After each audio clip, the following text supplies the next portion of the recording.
أهلين، كيفكم؟ يا رب تكونون تمام. اليوم عندنا قصة جديدة، بس قبل لا أبدأ لا تنسون تشتركون في القناة وتضغطون على زر الإعجاب، ويلا نبدأ قصتنا. أنا بنت اسمي حنين وعمري 15 سنة. قصتي صارت قبل سنة. كنا جالسين بيوم عادي وجانا خبر إنه خال أمي تعبان. الأمي قالت لنا إنها لازم تروح تشوفه. طبعا أنا قلت يمه خلينا نروح معك. قالت أمي لا يا بنتي، خليك قاعدة عند إخوانك. قلت يمه تكفين. طبعا أنا كان عندي أخو واحد أكبر مني واختين ثنتين أصغر مني. راحت أمي عطتني جوالها، قالت إن بغيتي شي يا بنتي دقي علي. أمي طبعا معاها جوالين، أنا الجوال اللي معاي ما كان في شريحة اتصال، فكان ضروري إن أتصل عليها. خلت جوالها وروحت. والله إني ماني متعودة إن أمي تبعد عني، يعني ما أدري شلون كنت بتصرف مع إخواني وكذا، بس أخوي الكبير قال لي ما عليك إن شاء الله إحنا سوا راح ننتبه لهم كذا، وأنا اطمنت. المهم راح أفتح جوال أمي وأجلس كذا أتفرج عليه. إلا هذا جروب خالاتي، أشوف إن جلستني يسولفن. طبعا مو أنا كنت أونلاين، إلا واحدة من خالاتي تجيني على الخاص. على بالها لنا أمي تقول لي وش رايك أنا وأنتي نروح البيت خالنا. أنا رحت كذا طقت وكتبت لها أمي راحت بيت جدي. اللي تحط استفهام، تقول وش أمي راحت البيت جدي؟ قلت أنا لا يا خالة معليش، أنا حنين. اللي هي تقول لي يا بنت أنتي ما رحتي معاها. قلت أنا ما أدري يا خالة. قالت لي خلاص. حرفيا حسيت إن عائلة مختبة من سالفة خالي. قلت الله يستر لا يكون بيصير في شيء.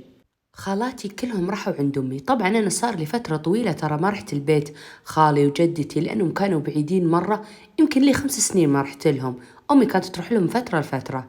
المهم تروح أمي تدق علي تقول يا بنتي أنا بيك تجين هناك. قلت وين أجي هناك؟ قلت تجين عند بيت جدك، لأنه خالك مطول وحنا راح نقعد هناك فترة طويلة. أنا حجزت لكم على الطيارة، جهز إخوانك وأنا برسل لك التذكرة واتس. قلت أنا يوم تبين نروح المطار حنا، طبعا حنا كنا بمدينة مطارها وش كبرى. قلت يا بنتي عادي، شوف الرحلة بتوديك هذه المدينة وانتي واخوك سوا، ما راح يصير فيكم إلا كل خير.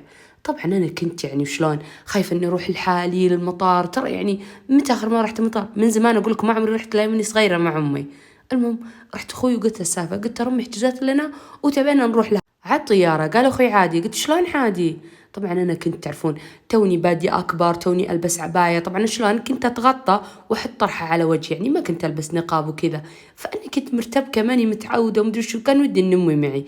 إلا أخوي يقول معليك أنا معك يا بنتي أنت إيش فيك؟ قلت أنا إيه خلاص. طبعا أخوي كان أكبر مني بسنة ترى. بس بعدين رحت لكم أركض وأرتب الشنط أو ألبس خواتي وأضبطهن. أخوي يجي مع شنطته وناخذ الشنط سوا ونطلب لنا أوبر ونركب فيه ونروح للمطار. المهم أول ما وصلنا نزلنا، يا ربي وش كبر المطار. طبعا هو يمكننا بالسيارة، سألنا السايق قال أنتم برحلات دولية ولا داخلية؟ قلنا لا داخلية، وقال عند الصلاة الداخلية. نزلنا ورحنا على طول على الشاشات، تعرفون يصيرون كاتبين كل رحلة وين بتروح وكذا. رحنا ناظرنا رحلتنا وعلى طول على البوابة. أشوى الأمور كانت تمام. أنا ماسكة خواتي الصغيرات بيدي، واحدة عمرها 8 سنوات واحدة عمرها 5 سنوات، وأخوي كان قدامنا يمشي، وأنا بس أصرخ وحالتي حالة أقول لا تطير عنا الطيارة بتفوت علينا الرحلة. إلا أخوي يقول يا بنت الطيارة باقي لها ساعة. أشوى نصل عند البوابة ونجلس عندها، وأنا بس ماسكة خواتي حرفيا بس يركضين كل المطار الله يهدين. المهم جاء وقت الطيارة أشوى وركبنا وطارت فينا، كنت حرفيا مرتبكة. المهم مدة الرحلة ساعة. وصلنا الحمد لله. أخوي ناظر لي قال شفتي الحمد لله أمورنا تمام. قلت أنا يا ربي لك الحمد. المهم نزلنا وتعرفون رحنا بناخذ الشنط، والمهم جينا ناخذ شنط. أخوي قاعد يجمع شنط كذا يحطهن، ولما حط الشنط قال خواتي يركبون فوق الشنط، تعرفون اللي يدفها كذا وركبن فوق الشنط. طبعا أنا قلت لسه باقي شنطتي. قال خلاص أنا بروح وأنت جيبي شنطتك والحقينا. قلت أنا تمام. المهم انتظر شنطتي عيد تجي، تعرفون تأخرت. أخوي راح يدور له عن سايق يعني عشان نمشي لبيت جدي. طبعا أنا عيوني كانت للشنط كذا يمشن وعلى أخوي عيوني. أخوي يمشي ويبعد كثير. يوم شفت شنطتي وصلت من الفرحة ما صدقت عمري، رحت أركض كذا وأنا جرها وأنزلها تحت. المهم إن نزلت تحت وتفت كذا إلا أخوي مو قدامي. تخيلوا أنا كنت أشوفه صح إنه بعد عني بس كنت أشوفه. عاد الله لي يوريكم إني اختبيت وخفت خوف مو طبيعي، وأروح أدف لكم الشنطة وأركض أنا وياها. يمي شكلي مرة يخرع ويضحك، حسيت الناس كلهم يناظرون علي إلا نركض تعرفون. وكانت عباتي كذا تتحرك ونعكش ونطيح على وجهي أنا وعباتي. المهم ارفع راسي مو انا اقول لكم كنت حاطه طرحه كذا غطيت وجهي فيها، الا طرحتي راجعه وجهي طالع يعني، وانا جلست اتلفت كذا ونسح كذا وندق محمد. الا يقول اي. قلت له ليش تقول عني كذا؟ قال يا اخي انت ايش فيك انت؟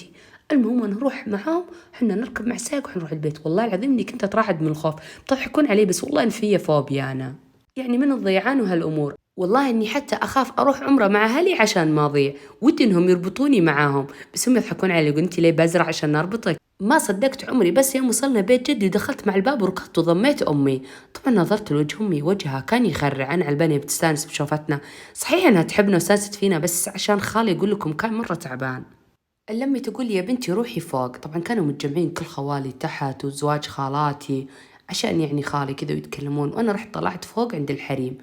المهم طلعنا وجلسنا، أول ما شافني خالاتي يجلسني يمتحن فيني ويقولون ما شاء الله عليك يا حنين كبرتي وزنتي ما شاء الله. قلت أنا شكرا، تعرفون اللي استحيت، ما صدقت عمري ومدحوني. طبعا أنا لابسة عباتي وحاطة طرحتي على كتافي. المهم بروح له الغرفة الثانية اللي هي غرفتنا عشان أبدل وكذا. رحت إلا في مجلس فوق، طبعا هذا المجلس كان مردود. أقول لكم وأنا ألتفت إلا هذا محمد جالس بالمجلس وكان يناظر علي. أقول لكم أنا كنت أغطي عنه، وعلى طول وأنا أرفع طرحتي وأغطي نفسي فيها، كان هو بس عيونه علي، والله إني استحيت منه. رحت دخلت الغرفة، شوي تدخل أمي وراي وتقول لي يا بنتي روحي جيبي حذاي من تحت. قلت أنا طيب. المهم وأنا أجيكم نازلة بسرعة كذا، أنزل من فوق دار تك تك تك، بروح أجيب حذاي أمي بدون الحين تنتبه لي، كنت حاطة طرحتي علي. إلا وأنا نازلة كذا اللي جاء نازل وراي هذا محمد. طبعا تعرفون اللي لما جيت برجع فوق بين الكل، البيت ما شاء الله امتلأ، ما كفى خالاتي وزواجن وقاربنا. طبعا أمي خلت خواتي معاي، اللي شوي تقولي تعالي سلمي على الحريم. طبعا أنا من كثرها ما أدري أسلم على مين وأخلي مين، رحت سلمت على بس اللي أعرفهن.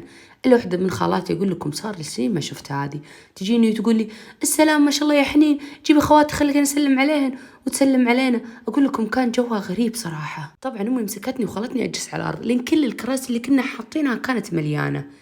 شوي عاد أنا قمت، قلت أمي خذي خواتك يلا وروحي، وأنا أخذ خواتي بطلع أنا وياهن، إلا اللي مر من عند الباب اللي داخل. أنا رحت نظرت لأمي ما بي أدخل لأن ما أدري مين هذا اللي جالس يدور في البيت. الأمي كذا تشتري البيت وتقول ادخلي.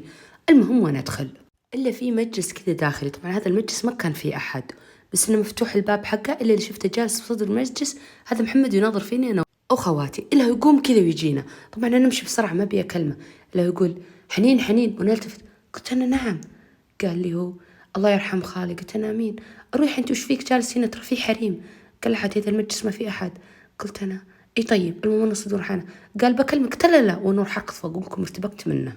أنا حسيت إنه بكل مكان أشوفه، ما أدري كذا إحساسي يقول لي إنه هو يحاول يناظر فيني، أي فرصة يشوفني يعني ماني مغطية أو شيء يحاول يناظر فيني، وأنا كنت دائما حرفيا أحاول إني يعني أبعد عنه، بس والله نظراته هي يعني تعرفوني اللي بدت تشدني له.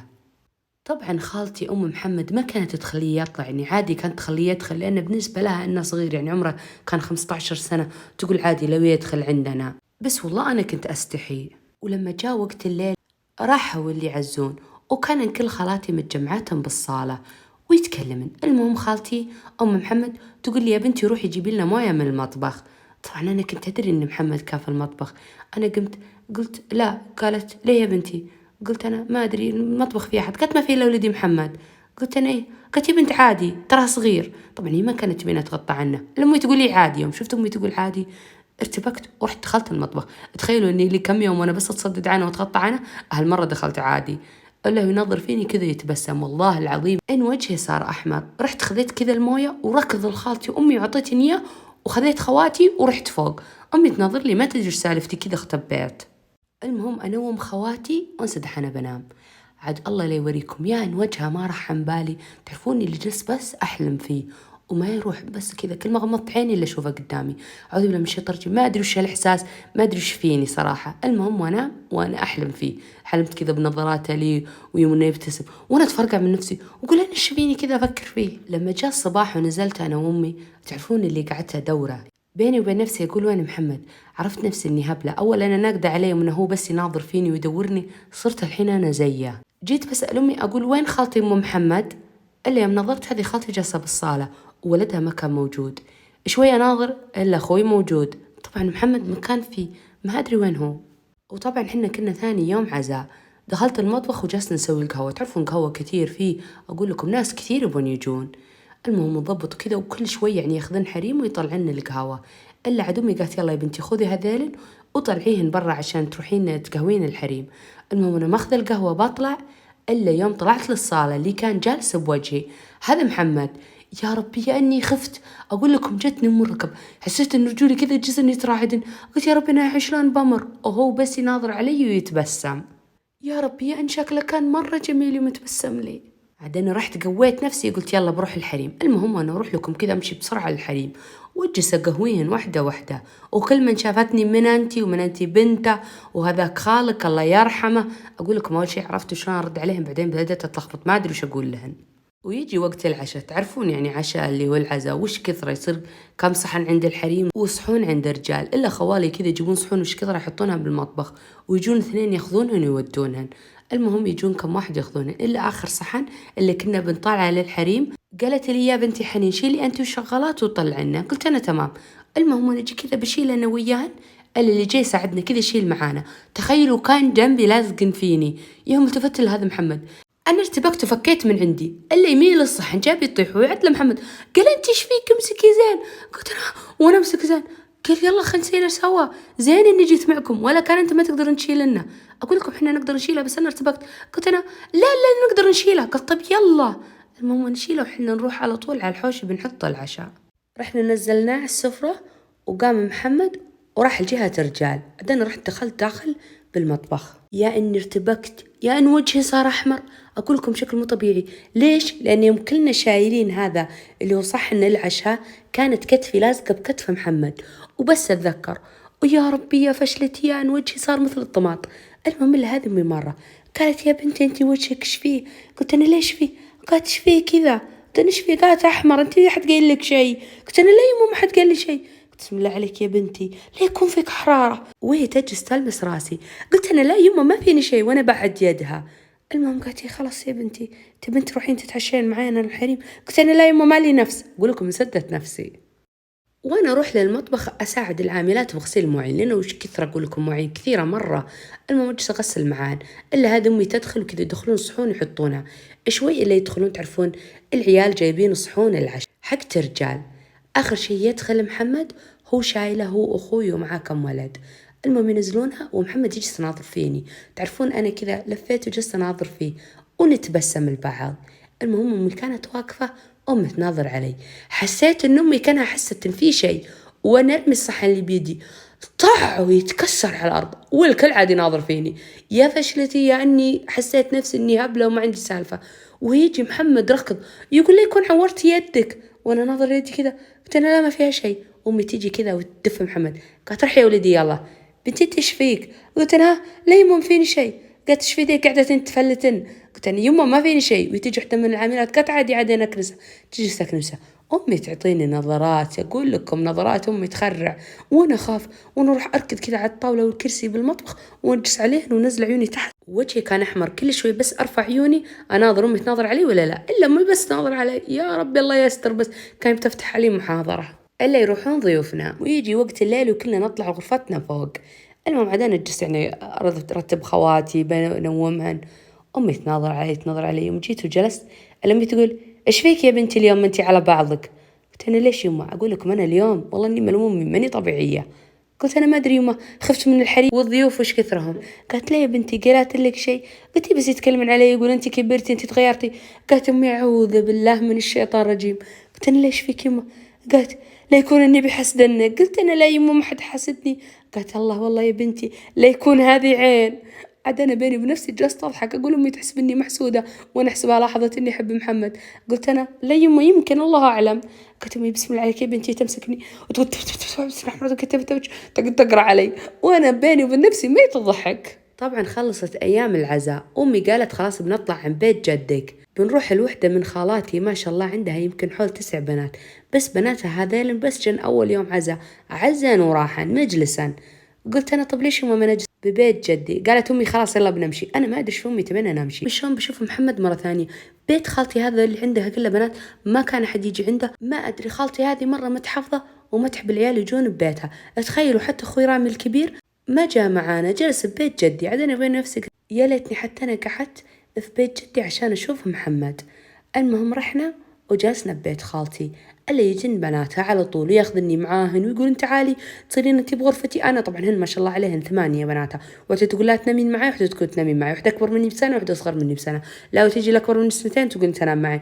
ما شاء الله حتى لكل واحدة من بناتها غرفة. ما أدري شلون كفل خالاتي وياخذني معاهن ونروح أنا ويانا المطبخ ونسوي بانكيك ونسوي وافل. أقول لكم بنات يحبن الطبخ والنسات مرة يحبن، بس تعرفون لي كان بالي مشغول من يمهن. قضينا وقت مع بعض واستانسنا وناسة مي طبيعية، جلسنا نتفرج ونسوي سهريات. المهم مر السالفة يومين، أنا أشوف إن أمي ما جابت طي إن بنمشي ولا رحنا البيت جدي عشان أقدر أشوف محمد مرة ثانية. على آخر الليل ويوم انتهت سهريتي أنا وبنات خالاتي ونظفنا المطبخ وكذا، طبعا أنا قلت بشيل الزبالة بطلعها برا الله يكرمكم. شلتها ورحت بطلع، ما حد كان لمي، والوقت كان متأخر يمكن الساعة 11:30 كذا. وهذا تعرفونه الدراب حق الزبالة كان بالشارع الثاني، يعني لازم أقطع الشارع وأروح أحط فيه كيس الزبالة. المهم وأنا رد باب البيت وكانت عليه عباتي كذا وحاطة طرحتي، المهم وأنا أركض كذا بسرعة أبرمي الكيس وبمشي، المهم كذا تك تك تك وروح وأنا كذا أرمي الكيس، اللي أسمع صوت يقول بست بست، وأنا كذا اتلفت أقول إيش هالصوت، اللي يقول يا بنت يا بنت، وأنا التفت كذا إلا ذاك الولد اللي كان يعني كبير بالعمر كذا، نظرت عليه وانخرعت. المهم بجاهج كذا اللي يجي قدامي ولد ثاني، تخيلوا كان كبير. قال ايش مطلعك على آخر الليل؟ قلت أنا برمي الزبالة.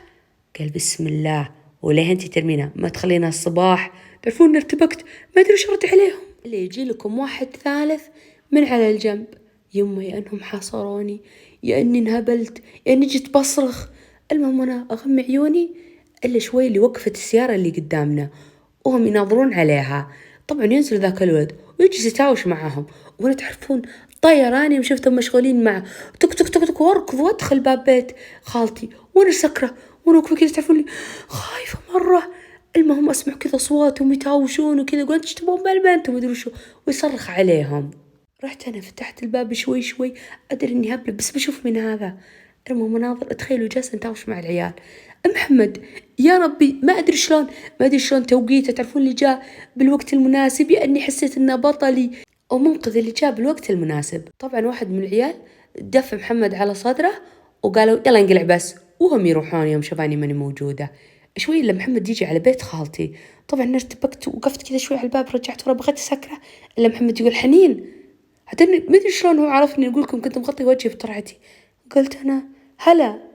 قالوا كيفك انتي بخير؟ قلت انا ايه الحمد لله. قال لي هو يا اختي انت ايش فيك طالعه بالليل؟ قلت انا والله كنت بس ارمي زباله. قال عاد متى تلقين ترمينها لاخر الليل؟ يا اختي خلي احد يطلع معك، خلي الشغاله تطلع، ليش انت تطلعين؟ قلت انا ما ادري. لا يقول بعدين تبي لا تطلعين بالليل؟ قلت اني ايه ان شاء الله. قال هو ويدخل ايده كذا لمع كيس، قال عطي هذه خالتي من ندى. قلت انا ها؟ قال عطيها. قلت انا طيب وانا اخذ الكيس.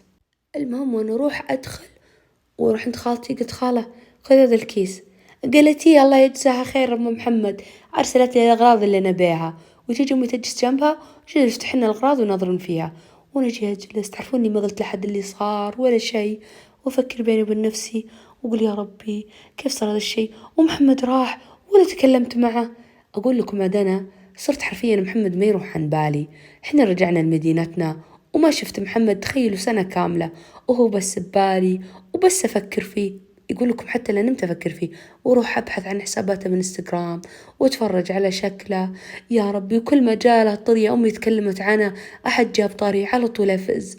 يعني ما أدري ودي إني أعرف هل تتوقع إنه يحبني؟ هل أروح أنا أحاول إني أقول له أنا أحبك، يعني أبادر أشوف وش ردة فعله وهل هو يعني يحبني صدق أو لا؟ وش رأيكم أعترف له ولا لا؟ والله العظيم إني ضايقة مرة ما يروح عن بالي نهائي.